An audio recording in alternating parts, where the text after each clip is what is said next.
قال المؤلف رحمه الله تعالى ونفعنا الله بعلومهم رب زدنا علما نافعا وارزقنا فهما واسعا وعملا متقبلا برحمتك يا ارحم الراحمين. Bismillahirrahmanirrahim. Al-Faslur Rabi' Ashar fi bayani sholati syariah wa tariqah. Fama sholatu syariati faqad ulimat biqaulihi ta'ala hafizu ala sholawati was sholatil wusta. Wal muradu min sholati syariat arkanul jawarihi az-zahirah biharakatil jismaniyah minal qiyami wal qiraati war ruku'i was sujudi wal qumudi was sauti wal alfaz. Walizalika za'a fadlul jam'u, yakni qala Allah ta'ala hafizu ala sholawati.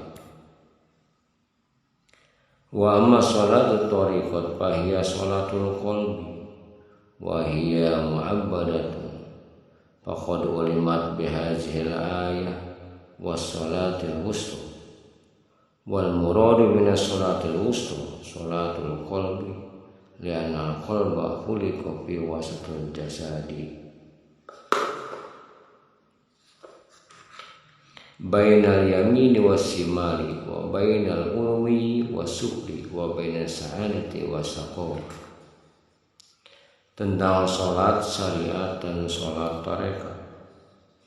Adapun sholat syariat diketahui kewajibannya dari firman Allah Subhanahu wa Ta'ala, hendaklah kamu menjaga sholat-sholatmu dan sholat wusta. Al-Quran surah Al-Baqarah surat kedua ayat 238. Sholat syariat adalah rukun-rukun yang dikerjakan dan anggota tubuh lahiriah melalui gerakan fisik seperti berdiri, bacaan, ruku, sujud, duduk, suara, dan lafaz. Ini sesuai dengan ungkapan yang utama adalah dengan menggabungkan, yakni menafsirkan firman Allah Subhanahu wa Ta'ala, hendaklah kamu menjaga sholat-sholat. Adapun sholat tarekat adalah sholat qalbu. Sholat ini selamanya tak kenal waktu. Ia diketahui dasarnya dari ayat di atas dalam kalimat sholat al-wusta. Maksud dari sholat al-wusta adalah sholat kalbu, karena kalbu diciptakan berada di tengah-tengah badan, antara kanan dan kiri, antara atas dan bawah, yang berada antara bahagia dan menderita.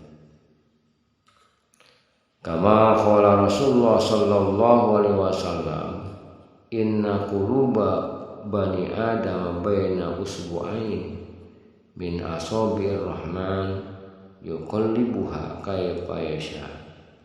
Wal muradu minal asbu'aini sifatal khahri wal lutfi. Wa bihadzal ayat wal hadis yu'lamu anna al-asla sholatul qalbi. Faiza ghafala an sholatihi fasadat sholatuhu. Wa sholatul jawari liqauli sallallahu alaihi wasallam la sholata illa bihududil qalbi. Li'anna al-musalli yunazi rabbahu wa mahallul munajati al-qalb. Faiza ghafala al-qalbu batala sholatuhu. Wa sholatul jawari li'anna al-qalba aslun wal baqiyah tabi'un lahu. Kama qala sallallahu alaihi wasallam ala anna fil jasadi mudghatan idza salahat salaha jasadu kullu wa idza fasada fasada jasadu kullu ala wahyil qalb. Wa amma sholatu syariat fa mu'aqqatatun fi kulli yawmin wa laylatin khamsa marrat. Was sunnatu an yusalli hadhihi shalat bil masjid bil jamaah mutawajjihan ila al-Ka'bah wa tabi'an bil imam bila riya'in wala sum'atin. Wa amma sholatu tariqat fa hiya mu'abbadatun bi umrihi wa masjiduha al-qalb wa jama'atuha al-istima'uhu kuwil batin al-istighal.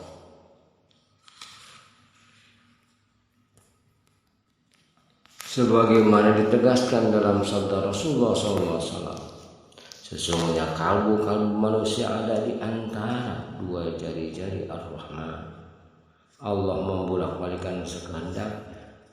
Maksud dari dua jari ialah dua sifat Al-Qahar dan Al-Latif. Dari ayat dan hadis di atas diketahui bahwa sholat yang kokoh adalah sholat qalbu. Bila sholat qalbu ditinggalkan, maka rusaklah sholat qalbu dan sholat badan. Sebagaimana sabda Rasulullah SAW, tidak sah sholat seorang kecuali disertai dengan hadirnya qalbu.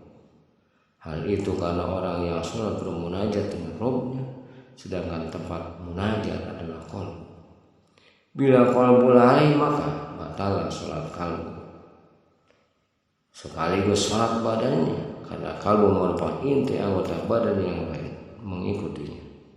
Sebagaimana sabda Rasulullah SAW, sesungguhnya di dalam jasad ada segumpal daging. Bila ia baik, sekutur badan akan ikut baik. Dan bila ia rusak, sekutu badan pun menjadi rusak. Itulah qalbu. Sholat syariat memiliki waktu tertentu, sehari semalam 5 kali. Sunnahnya dikerjakan di masjid secara berjamaah, menghadap Ka'bah dan mengikuti imam tanpa riya dan sum'ah. Adapun sholat tarekat selamanya sepanjang usia masjidnya ada. Sepanjang usia masjidnya adalah qalbu. Berjamaah dengan mengumpulkan potensi batin dan menyibukkan diri dengan asma-asma tauhid melalui lisan batin. Wa imamuha sawku bil fu'ad wa qiblatuha al-hadratul ahadiyah wa zamalus samadiyah wa hiya al-qiblatul haqiqah wal qalbu war ruhu wa mas'ulan bi haji salat ala dawam. Fal qalbu la yanamu wa la yamutu bal mas'ulun bin naum wa yakhza bi hayatil qalbi bila sautin wa la qiyamin wa la qurin fa huwa yukhatabullah ta'ala bi qawlihi iyyaka na'budu wa iyyaka nasta'in muttabi'an lin nabi sallallahu alaihi wasallam. Imamnya adalah rindu, syukur di dalam fuad. Kiblatnya ialah al-hadrah al-ahadiyah dan jamal as-samadiyah. Itulah kiblat yang hakiki selamanya. Kalbu dan roh tidak boleh lepas dari sholat ini. Kalbu orang yang sholat dan tidak akan tidur dan tidak akan mati, melainkan sibuk di saat tidur dan terjaganya. Bersama kehidupannya yang menjalankan sholat tanpa sunat, tanpa berdiri dan tanpa duduk, dan senantiasa menyeru, kepadamu kami beribadah dan kepadamu kami mohon pertolongan, dengan mengikuti apa yang dijalankan oleh Muhammad sallallahu alaihi wasallam. Qala al-Qadi bi tafsir hadhihi al-ayat inna fiha isaratun ila halil arif wa intiqalihi min halatil ghaib ila hadratil ahadi subhanahu wa ta'ala. Fastahaku bi misli hadzal khitab ma qalahu sallallahu alaihi wasallam al-anbiya wal awliya yusalluna fi quburihim kama yusalluna fi buyutihim ay annahum mas'uluna billahi ta'ala wa munajatihi bi hayati qulubihim. Baik jadi tamat salatu saliyah wa tariqat zahir wa batinah wa tamat salat yakni takunu salatu salatan tamat wajruha azimun bil qurbah bil ruhaniyah wa darajati bil jismaniyah wa yakunu hajal musalli abidan bil zahir wa arifan bil batin wa jalam tasul salatu tariqat bi hayatil qalbi wa huwa nakirun wajruhu yakunu min ad-darajati la min kurba. Al-Qadi di dalam menafsirkan ayat di atas berkata, ayat ini merupakan isyarat tentang ahwal seorang alim atau ahli ma'rifah dan perpindahannya dari ghaibah menuju hadrah al-ahadiyah. Allah subhanahu wa ta'ala konteks ini sesuai dengan apa yang disabdakan Rasulullah SAW. Para nabi dan para wali sholat di dalam kuburnya seperti mereka sholat di dalam rumah. Maksudnya mereka selalu sibuk dengan Allah Subhanahu wa Ta'ala dan bermunajat kepadanya dan kalbunya yang selalu hidup. Bila sholat syariat dan sholat tarekat telah bersatu secara lahir dan batin, maka sempurnalah sholat itu dan pahalanya sangat besar. Dengan ruhaninya mendapat pahala al-qurbah dan dengan jasmaninya mendapat pahala derajat surga. Maka orang yang sholat seperti ini secara lahiriah dia ahli ibadah dan secara batin dia ahli ma'rifat. Dan bila sholat tarekat tak terwujud dengan kalbu yang hidup, maka ia dinilai kurang dan pahalanya hanya pahala derajat yaitu surga, tidak mendapat pahala al-qurbah. Wallahu a'lam bishawab.